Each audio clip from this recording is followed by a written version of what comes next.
Here's an AFN News update for your Friday. I'm Bronson Woodruff. Divers are expected to return to the Potomac River today. This is part of the recovery and the investigation after the mid-air collision this week that killed 67 people. Investigators have recovered the cockpit voice recorder, we're told, as well as the flight data recorder of the American Airlines plane. It and an Army helicopter collided as the plane was landing Wednesday night at Ronald Reagan National Airport next to Washington, D.C.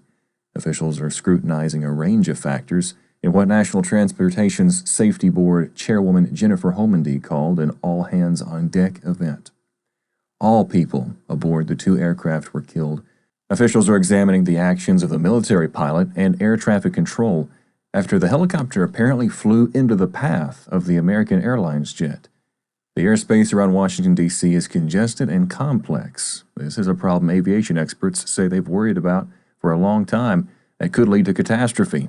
Even in peak flying conditions, experts said the airspace around Reagan Washington National Airport can challenge the most experienced pilots as they have to navigate hundreds of other commercial planes, military aircraft, and restricted areas around sensitive sites.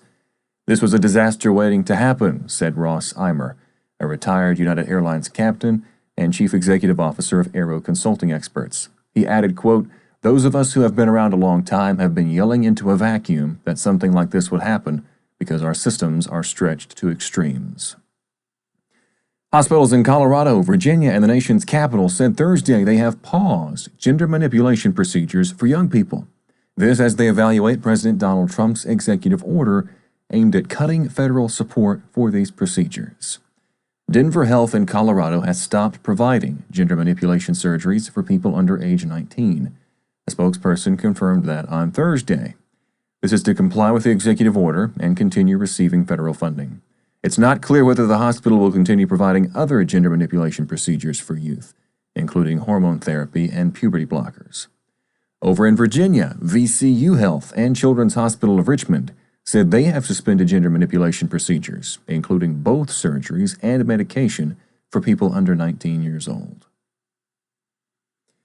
Israeli officials say around 80 hostages remain in Gaza, including 3 taken captive before October 7th of 23. During the first phase of the ceasefire deal between Israel and Hamas, we're told 33 hostages are set to be released. We're told 3 male hostages are to be released Saturday. The hostages' family forum said Friday it, quote, welcomes the joyous news. The forum added, quote, we will not give up or stop at any stage until all hostages return home down to the last one. That'll do it for this AFN News Update. Thanks for watching. You can find more news from a Christian perspective on our website, afn.net. Have a great weekend. I'm Bronson Woodruff.